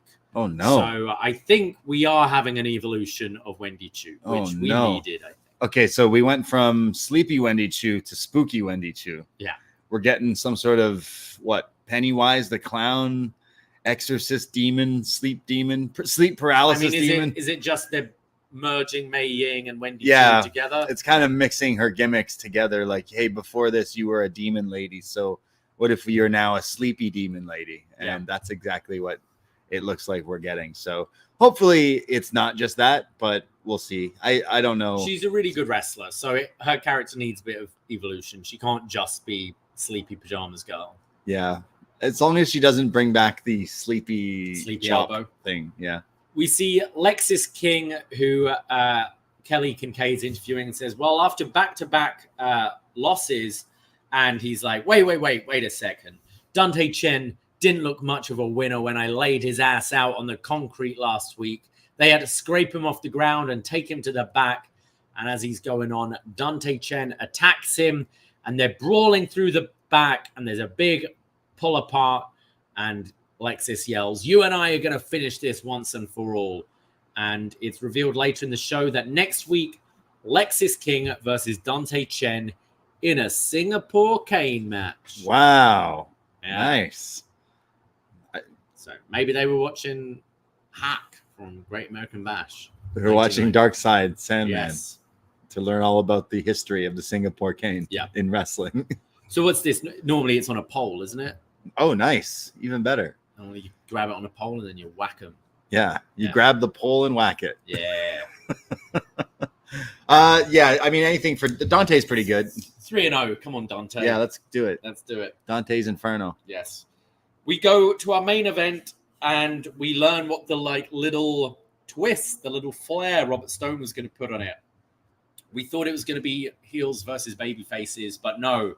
Mixed teams. It's Lash legend, Kalani Jordan, and Fallon Henley taking on Sol Ruka, Jada Parker, and Michin. So you basically selected random on your SmackDown versus Raw video game. Yes. And made it so different people are on different people's teams. It's definitely not something WWE always do, but it's been a while since they've done something like this. Can they coexist? Yes. Kalani and Sol start things off. They're both doing like handsprings and flips out the way of each other. That was pretty cool. Yeah, great back and forth. Lash comes in and lifts Fallon out. She tags Fallon, then just picks her up and puts her on the apron. Also funny, yes. Which is pretty funny. Michin's running the ropes. Fallon does a knee to the back and then her slide through punch. Kalani is just doing a lot of flips. Some are a little unnecessary at times. Yeah. Not quite Gable Stevenson level, but sometimes I'm like, did you need a backflip there? You need to flip. But then hits a sweet-looking angle slam to Jada Parker. She did a flip first, though. She did a flip into it. Jada hits a backbreaker and then drapes Kalani on the second rope and does her springboard leaping ass drop. Sit on the chest. There's then an inverse vertical suplex from Jada, which looked very nice. Yes, always a big fan of the inverted suplex. Yeah. This is where you do it from like the back and they land on like the front of their body. Very nice. Jada's then wearing down on Kalani as we're getting the "We Want Soul" chants. And this is where Jasmine nicks and a returning JC Jane in a face mask. Dashing JC Jane. Yeah. Soul and Fallon then come in. Both knock each other down with clotheslines.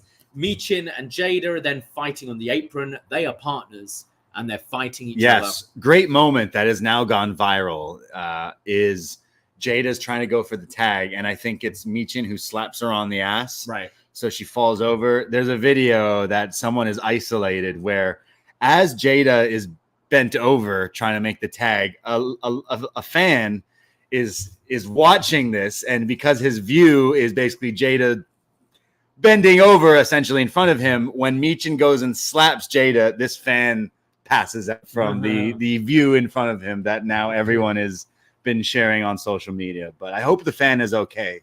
So now Michin and Jada are fighting. Lash and Fallon then start double teaming Soul as the ref is kind of sorting out what's going on in the corner. Kalani doesn't like seeing her tag partners cheating and double teaming, so she pulls Fallon off of Soul, and then that causes them to start fighting. And now everyone's fighting, all 6 women, teammates, and Soul comes out and hits the Soul Snatcher to pick up the win. Damn. Hey, Soul Ruka. I think she's great. I think she should win the title, but her winning this, obviously, in classic wrestling, tells us that she's probably not winning the match on Sunday. But there was some funny stuff with the women kind of not wanting to team with each other because they're baby face and heel. So again, it's kind of different. Reminds me of like old school Survivor Series matches where they always wouldn't coexist, if you will. But when it showed some of the talent between some of the wrestlers here, like these women got some great stuff. So some of the wrestling, I thought some stuff from Jada really shined. We've been kind of critiquing her because of that awful finishing move, which she didn't even hit here. But like all the other stuff she hit looked pretty good. All the stuff Soul hits, like everyone was kind of hitting their marks, which I guess in the end just made me go, okay, great. Now everyone face each other and add a ladder or two in the mix, which could make it even better. So there was some stuff in it that was like silly and everything. And I get there was a lot going on and screaming and all that stuff, but it didn't outstay its welcome. Yeah, Jada, I'm not sold on yet. I think she's got the personality. I think of the 6, she's the weakest in this. I just don't think there's much there yet. But she's definitely got the confidence with her promos and personality. I think Soul Fallon and Kalani are like a step above the others in this. In my opinion. I think obviously Michin's good, but like I don't see Michin winning. She's there as the veteran. I say it's Soul or Fallon should be the I think Fallon. Yeah, they should go with. Stevie Turner approaches Ava backstage asking for another opportunity. Ava's a little distracted with contracts and stuff, but Stevie wanting another shot at someone. Which she won. She's like, you lost. Fuck off. Yeah, pretty much. Like you haven't been on TV for like a year. Yeah, what you been doing? Like go back on Twitch. Yeah. We get a video package for Eddie Thorpe, who's saying he's coming back reborn. His eyes are open. Shots of fire and him in the woods. And he put out the fire now. He's leaving the woods. He's put out the fire and he's coming back to NXT. So he's coming back very soon. I did like this. He mentions like obviously his heritage and seeing people like me, and he wants to kind of bring that to TV and to NXT. So I thought that's very nice as well. But he's kind of saying similar things that he was saying when he just disappeared after winning matches. So hopefully he brings some sort, even though he put the fire out, I hope he brings the fire when he comes back onto TV, because he definitely shines when he's got something to fight for. Sometimes he's on TV and he's just there, where sometimes he needed that aggressive side before that made him shine, I thought. Yeah, we'll see this time round. He's shown good things. I thought the Dijak feud, like those matches, were definitely the best. I we need to see a step forward next with Eddie Thorpe to make him interesting. We go to our main segment, which is the contract signing of Ethan Page. Ethan Page. All ego. Ethan Page. So Ava comes out, calls out Ego, and as Ego's there, someone yells at him to shut up. And he says, "Oh, were you invited to sign a contract? I don't think so. So why don't you shut the hell up?" Very funny. It was very quick here. He's very good. He's very fast. He's got no music here. He comes out very Ciampa-esque. Yes. Just to see of some booze here. There are a lot of "we want Trick" chants, and he says, "Well, you get Ethan Page, so there." Even better. Yeah. And says, "You got to get used to me calling the shots around here. And I want to get perks that other people aren't going to get. The locker room won't like it much, and you won't like it much, but I am tired of waiting." He says, "You are about to sign the wrestler with the biggest upside in pro wrestling." And Ava's like looking at this contract, shaking her head, and she's like, "I ain't signing anything with these demands." And Ego goes, "Well, you are, because you need to sign me." He goes, "I was at home watching the draft, and I saw what? 8 of your main event talent leave your locker room, which gives space for me to take this place to new heights and to our new home," kind of referencing the CW, I assume there. And says he could have sat home for 2 years and collected a paycheck, but he isn't Miro. Sorry, he isn't about that, he said. He says, "You know I'm talented. You know I'm a megastar." We get those "whoop that trick" chants coming again and tells them to shut up. He says, "I have earned and deserved the ego I have, and I haven't said anything that's opinion. I'm spitting facts." That's where Trick Williams comes out, and Paige says, "Look, there's no table here today, so I ain't about us being put through tables in these contract signings. I'm just here to handle business." And Trick goes, "Look, Ava, just give him what he wants so I can give everyone else what they want, and that's me whooping his ass." And he says, "I am Trick Williams, and this is my house. I've been here for a minute. I've been here since 2.0. And in the back, people in the back have been with me this whole time, and this crowd have been here for me too. And you think you can just come into NXT and jump the line? Well, I'm going to make an example of you, and I'm going to take you out." And Paige then says, "Look, back up a little bit. You're getting way too close here." And does the "we're not so different, you and I," saying, "Look, I saw you with Carmelo Hayes. I saw him in the spotlight and you in his shadow. And I've been in that position a lot in my career, and I haven't ever been able to do what you did. And I wasn't able to do that, and I respect that. You stepped out. You stepped out and you took the spotlight, but now I crave that spotlight. And it was nothing personal. It was just me finally taking the spotlight for me." He signs the contract and says to Ava, "Look, you got to sign it now." She goes, "Trick, if I sign this, it means his first match in NXT will be a title match against you." Damn. And Trick says, "Well, sign it." He gives him the title match and gets everyone to chant "whoop that Trick." So it's official. Ethan Page is NXT. Will be facing Trick for the title on Sunday. Yeah, damn. They really going all in with someone here if their first match in NXT is the main event of their pay-per-view, this PLE on Sunday. So, yeah, Ethan Page versus Trick Williams for the NXT title, and they stand face-to-face as the show goes off the air. And do we have a new champion come Sunday? Yeah, I kind of feel you have to. First of all, I thought Page came across great. I think he came across as a top guy in NXT right away. He always looks good. Yeah. He's a very solid promo, something I didn't think they ever really let him do enough in AEW. And I think he's going to do really well in NXT. But I also liked that, quite often you get these people who have a bit of a name outside WWE and they come in, and whether they're heel or babyface, the crowd are chanting them because they're happy to see them. But I like that they didn't turn against Trick here. I like that they were giving him grief, and Teresa's the bad guy in this whole thing. I thought Page came across really well. I think Trick is staying as a babyface really well. But yeah, I I'm a little surprised because I thought maybe they'd be holding this off to Heatwave. I do kind of see part 2 possibly being at Heatwave. Yeah. But I don't know if you'd have Paige lose right away. There is the kind of Noam Dar element still, where you could have Noam pissed off and either cause a DQ for this match or inadvertently help Paige win this thing. But I don't know which way you go.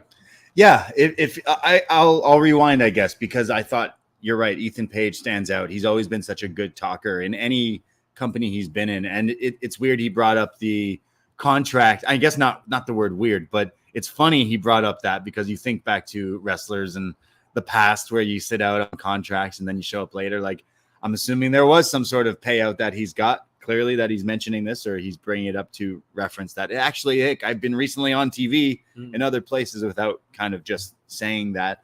I thought the fact that he's saying I could have sat at home and I've been in other people's shadows. Is he referencing Matt Hardy? Is he referencing Men of the Year? I think top team AEW? Like with Josh Alexander, with Scorpio Sky, with like all these things where we've said watching him, this guy can talk. Why are you giving him other talkers? So I actually liked I just always think of Austin Powers, you're not so different, you and I, but I thought he brought logic to it, which I quite like. Yeah, already this guy's the best talker they got down in NXT, because like Trick is so different from I'd say the promo style of Ethan Page, because Trick's only really been this babyface in this role so far, but like right away Ethan Page looks like their guy, looks like their champion. I thought as well he kind of got his digs in without getting his digs in. If that, like, he made it about his career, right? Rather than you hear so many like, I wasn't booked. I was mistreated and all that, and he didn't say that. Right. He was just like, I've never been able to reach my potential that I'm ready for, and now I am.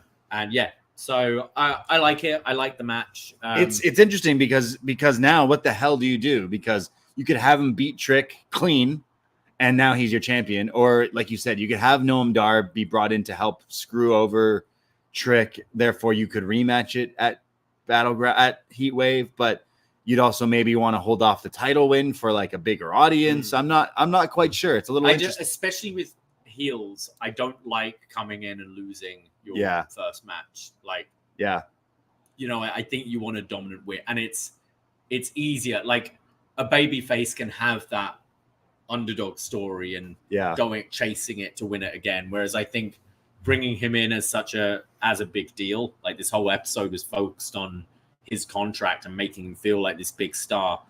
I think it weakens you quite early if you lose that. But I think you can do it in a way that does protect Trick, and I'd see Noam Dar as that factor. Noam had this match.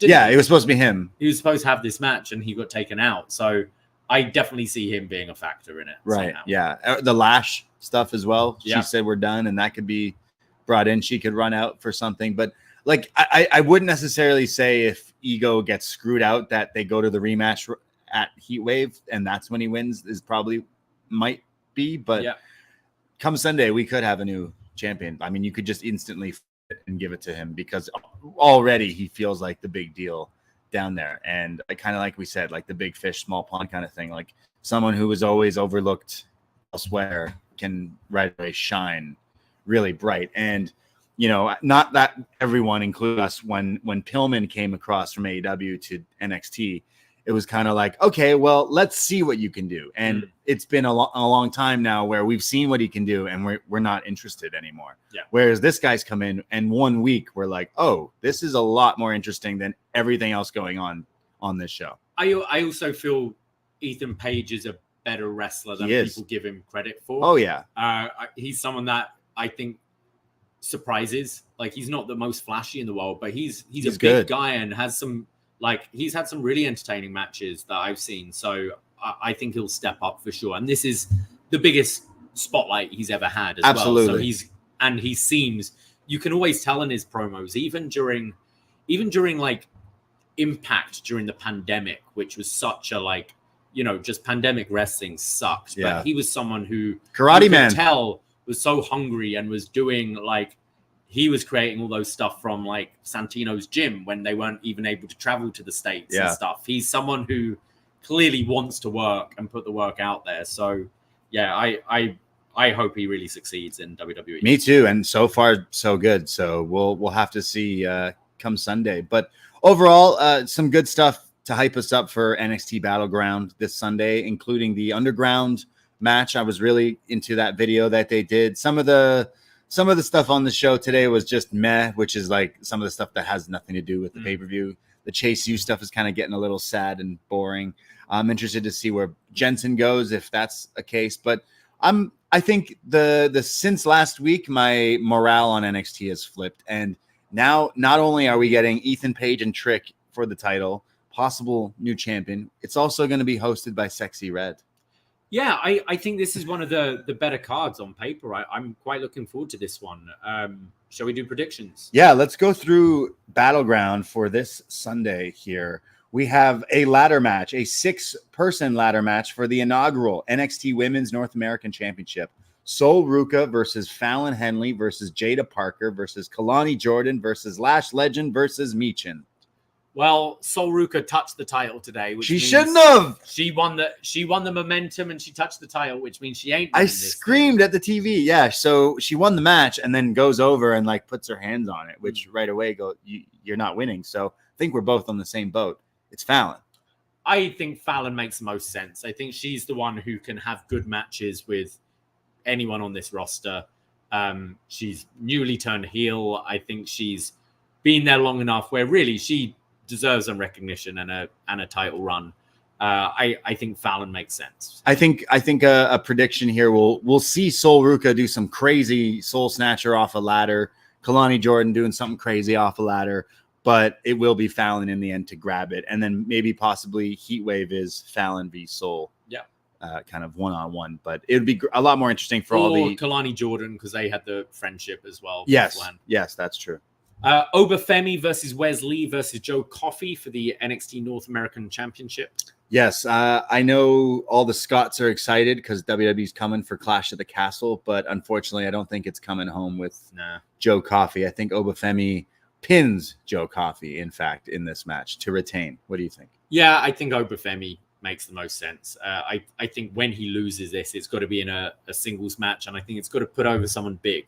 I think you've got to build him up as just this unstoppable monster and have a payoff, and a payoff isn't really in a triple threat. Yeah. I know this title likes to have the multi-man. It was when Wes was champ that we'd have some awesome matches. So I really liked the last one we had at Stand and Deliver. So this one could be even better. And I know Gallus is shit, but I think Joe Coffey can still go. I think these wrestlers can put on a good one. And I don't want Wes to win this one because I think Wes down the line should be the one to be the big challenger for Ethan Page. Exactly, yeah. So 100%. That would make more sense. The NXT Underground match, Lola Vice versus Shayna Baszler.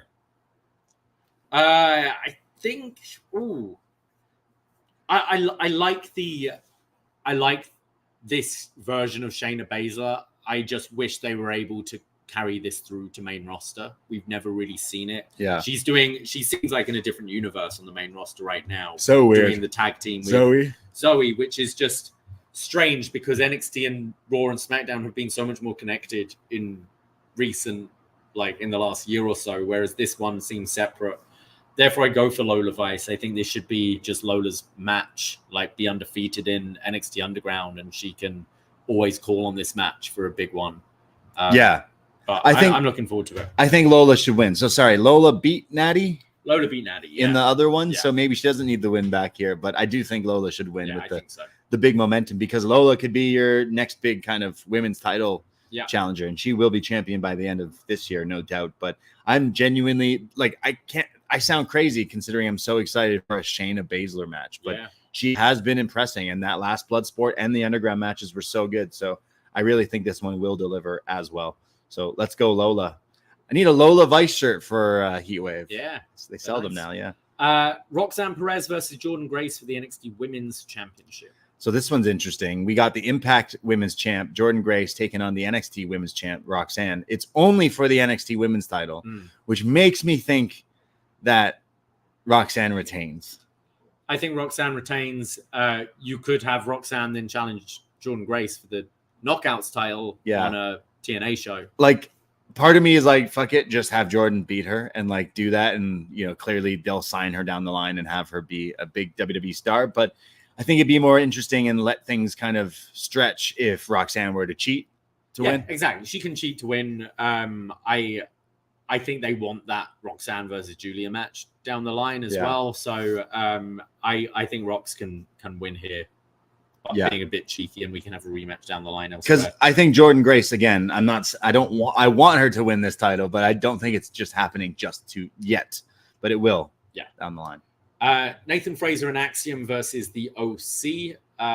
This is probably the one match I'm not kind of looking forward to, although Axiom and Fraser are fun to watch. It's the OC at the end of the day. Yeah, like Axiom and Fraser have some big things to jump off of in this match with Luke Gallows in there, but the OC are just kind of coasting. They're doing better stuff than they were during like the TNA days and pandemic days. Like they're actually hitting moves and stuff, but I'm still not that interested in this. So I feel like this one you could really take off this show this could be like the pre-show thing, which unfortunately it's not. So yeah, I'd say this is more so the match I'm least interested in. But I'd go Fraser and Axiom. Oh yeah, Fraser and Axiom should retain. I mean, the problem is we don't have tag teams in NXT, so that's why we have the Good Brothers down here. But there's so many other teams on the main roster that would be a better fit for this match.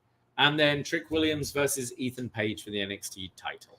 Yeah, as we were kind of just saying, like you just brought in Ethan Page. You do this angle with the big contract. He's a heel, so you have to have him win, right? Like to solidify that he is the big deal, the new signee. All right, I'm gonna say Ethan Page wins via DQ. So he doesn't win the title. He doesn't win the title, and we get a rematch at Heatwave. Yeah, I say that's the best bet because you kind of don't want him to take the title off of Trick just yet, but you also want the feud to kind of, because the feud's only got like a few weeks. Like Heatwave's a month away. Like it's not too far away. You're talking 3-4 TV episodes until the show. So yeah, that's the bigger match with the bigger crowd. You can have Page versus Dar like in between that on TV, and then to determine who faces Trick at Heatwave, and then Page wins again, and then actually wins the title. All right, we'll see. Yeah, either way, Page is walking out of Toronto with the NXT title. Yes. That's what I'm really talking about. Maybe not so much Vegas. We got a message from Job Nobly, who says Canadians are undefeated in WWE when their first match is a title match. Is that true? Is that true? I mean, I think of Kevin Owens came in pretty quickly, won the title. Yeah. Sami Zayn. But when their first match is a title match, you need to elaborate with that. Kevin Owens in main roster, I think. No, that wasn't. No, he beat John Cena, but not for the title. Yeah. I'll have to look into that one. We'll have to see. And then we get a $5 super chat. Thank you very much from Evan, who says, even if Eurotrip doesn't win the poll, please still review it another time. I joke watched it again during lockdown. Didn't stand the test of time. Thank you. Love that movie. Don't worry. We thought about doing it last year because of our Euro trip. Yeah. But we will do it. I still listen to Scotty Doesn't Know every day. Don't worry. I'm there. Me scusi. Thank you, everyone. Yeah. For listening. Well, we also have feedback on the Facebook page. Sorry. How could I forget? Yes, that was from our live chat on YouTube. Thank you for joining us. But we also throw up feedback on our Facebook group. Go follow the Poison Rana page, and that will take you to our private Poison Rana group where you can share memes and vote on our polls and leave feedback for NXT. Yes, and then it also leads you to the nice group chat we got going on, especially when wrestling's on. It's always fun to go back and forth and watch with peeps. But I see Magan's written in, so that means you got to read that one. All right, okay. We start with Magan.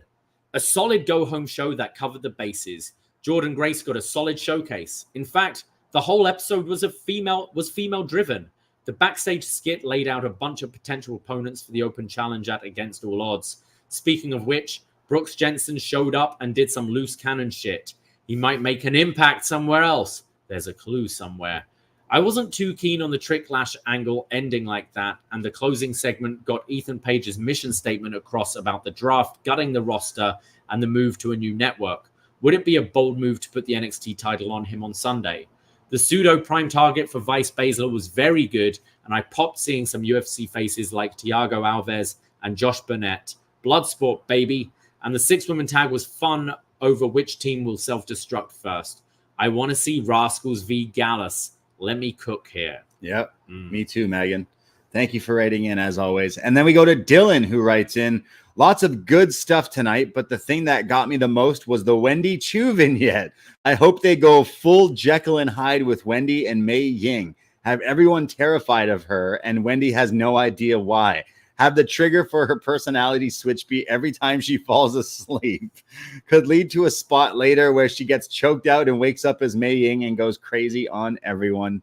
Book it, Sean. Wow, Dylan, that is fantastic and probably what they're going to do. That's kind of what they did with Su Yung in TNA. Right, yeah. There you go. They're probably maybe Teamer. Yeah. Su Young's still on TNA. Come in now. Yeah, exactly. Yeah, they both Su Yung and Susie, I think was. And yeah, Susan. The Demon and everything. Yeah, there you go. Yeah. They'll do something just like that. Thanks, Dylan, for writing in there. But yeah, Su Yung on NXT TV. Why not?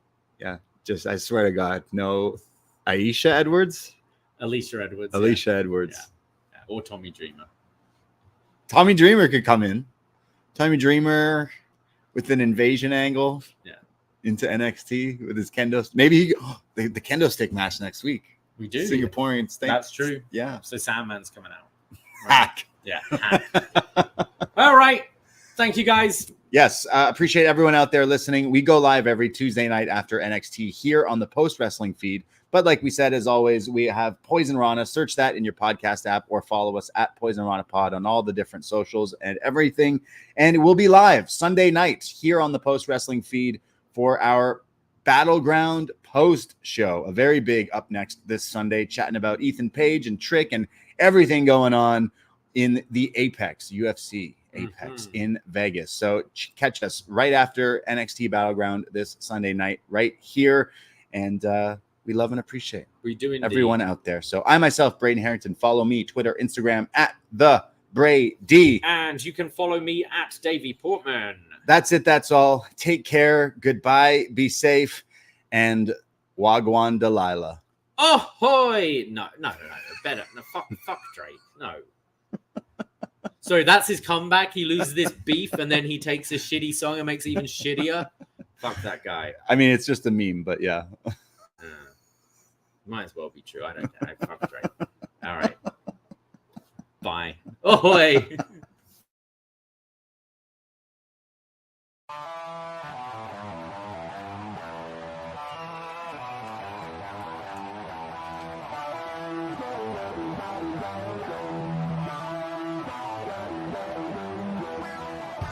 First time in a long time, but back like I never left. Taking each day as it comes, you know me, I don't read ahead. Watch me burn down everything, BDE on the TV set.